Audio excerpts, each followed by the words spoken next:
Welcome to a new daily top Askreddit video. Today's topic. What is something that seems innocent but is actually pretty intimate? Accidentally touching legs or arms while sitting next to someone and they don't move away. Haha, I remember on a flight one time, being stuck in the same row as two other large men. As a large man myself, I don't mean fat, I mean we were all 6 feet 2, plus barrel-chested, wide-shouldered, large human beings. When I got to the row and saw the two guys I'd be sitting with, I just started laughing. They looked at me quizzically at first, but soon caught on to why I was laughing, and one of them said, "Yeah, I think they took the 3 largest guys on this flight and stuck us all together as a joke. Stewardess are probably laughing it up back there."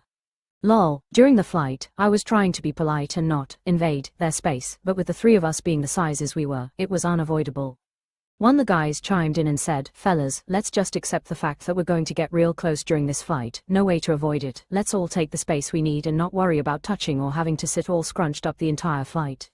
He was right. The alternative was kinked necks and arm and leg cramps, so we all just let loose and accepted the fact that our shoulders, arms, and legs were going to be touching. It was fine. How bromantic. For the first real haircut I got after lockdown eased, the barber gently unlooped my mask from my ear. Shockingly intimate. Sorta took my breath away for a second. Removed. Please never say those words again. Looking into each other's eyes. Gets more intimate and more intense the longer you look. Or competitive. I can't maintain eye contact for more than a moment at a time, but I like your perspective. I'm in. Hugging somebody inside their jacket. Which is funny because it's the same as just a normal hug if the person weren't wearing a jacket. True, but the jacket adds a layer of, we're in this together, literally.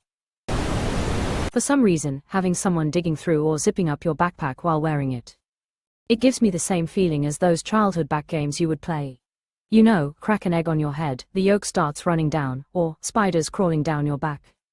Being a motorcyclist, it happens a lot more now since I travel with a backpack. It makes me feel like a pack mule, but you do, I guess. Especially when I'm at an amusement park and someone is grabbing something. And now I'm stuck waiting there for them to zip me up, skeptical smiley face. Hugging with intention. There is a difference between hugging back you gotta greet someone etc. and just hugging with intention. The type of, I'm not feeling okay, can I have a hug maybe. Sometimes it's a, I really like you but I'm shy, kind of hug. Placing your hands on someone's thigh without even grabbing. I still remember when my high school counselor put her hand on my knee.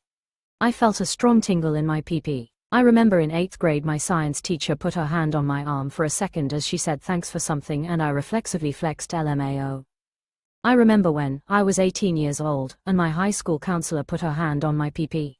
My knee tingled. Toby touches Pam's thigh. My favorite part of this is that I think we've all suffered a particularly awkward moment where we wish we could jump a fence and run to another country, but Toby actually did it.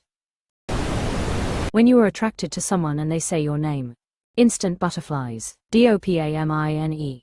A few months ago, my back spasmed pretty terribly, so a fellow at my job pulled me into a room after everyone went to lunch and had me lay on my stomach.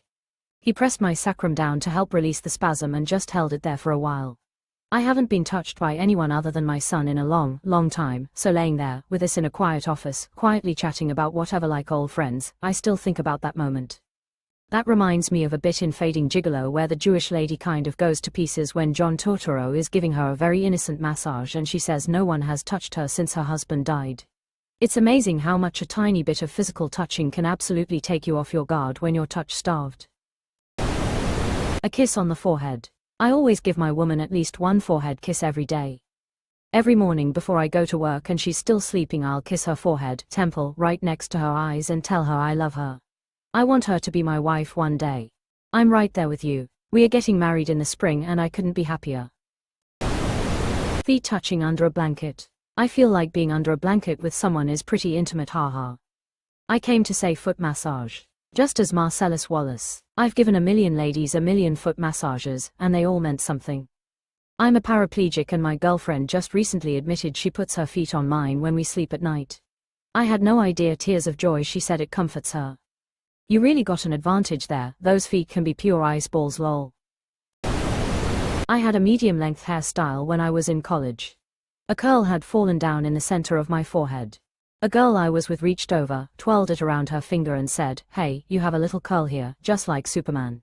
Yup, married 30 years now, smiling face, I love this. It's so simple, sweet and pure. Putting on or taking off my necklaces, bracelets and earrings without my asking for help.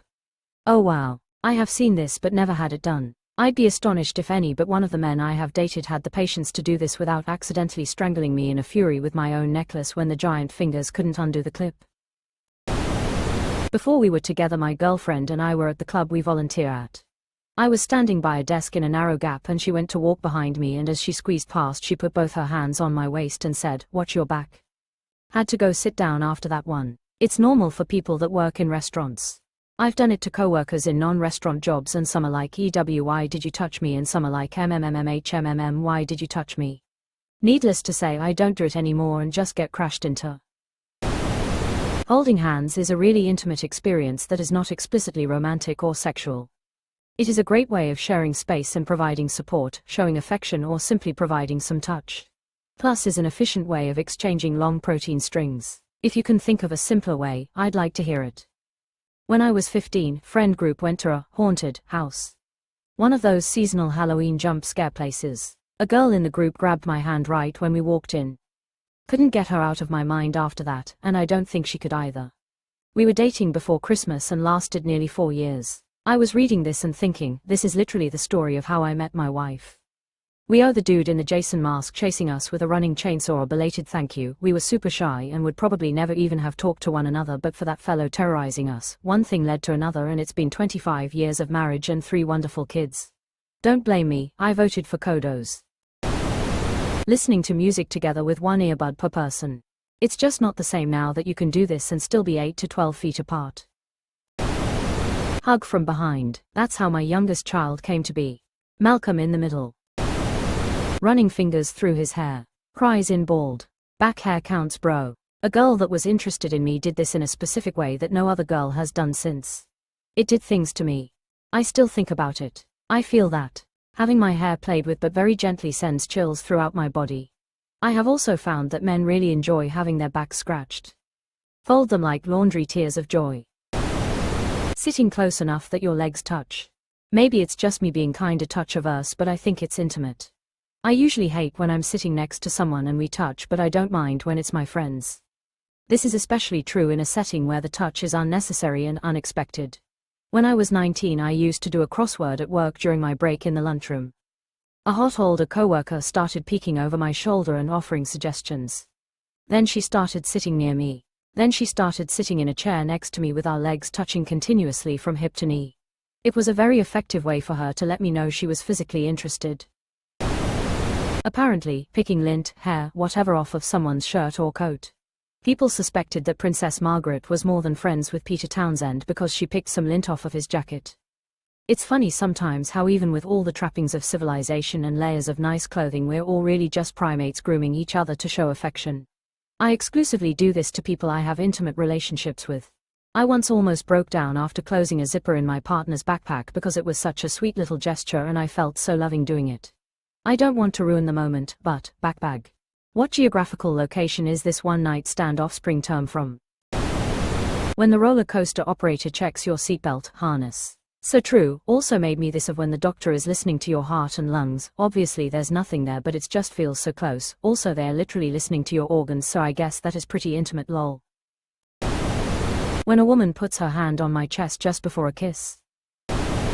Eating from the same plate. Sharing a sandwich, burrito. When I was in college, I worked over the summer for a professor collecting and then collating radio signals from space. It was a cool job. I was doing it with one other student. One day my professor, super old dude with, what I can see in retrospect as a 37-year-old, a weird sense of intimate boundaries due to spending a lot of his childhood in a care home for kids with polio, took a bite of an apple, said it was the best apple he'd ever tasted and offered me a bite. I took a bite out of the opposite side. The other student that worked with me saw me do that and was convinced I was fucking this old dude because we shared an apple and told everyone why Yone in my program. That's how I got the job. Okay, but was it the best apple you'd ever had? All of these comments have me stressing and giggling like a schoolgirl. The hell is wrong with me? When you're in a loud club and you whisper super close to the other person's ear to be heard. Hey, how you doing, lil mama? Let me whisper in your ear. Tell ya something that ya might like to hear. You can hear people whispering in a club. I need people to shout at me, and even then I have to lip read too. Pro tip from an ex-raver: if you want the other person to hear you, press their tragus to close their ear and then speak close. Counterintuitive, but it works. It seems harmless enough, but just a light touch of my hand while she is telling me something is so reassuring and intimate. Washing a lover's hair. I knew Boyle would be here somewhere. It's the most intimate thing you can do. I love you. Kissing your homies goodnight. Fucking a warm Thanksgiving turkey. This comment sort of jumps out at ya. What are you doing, step turkey? I gently trace my finger on the curves of my wife's body while we sit on the couch. Never the naughty bits, just like along her back and shoulders. That's so sweet. Physical touch is so nice. Exclamation mark. An ex who used to lightly run her fingers up and down my back while I lay with my head in her lap simultaneously made me feel super safe and drove me wild. Unfortunately, she also had so much crazy in her family that she used to accuse me of flirting with her sister. They were super ordinary conversations.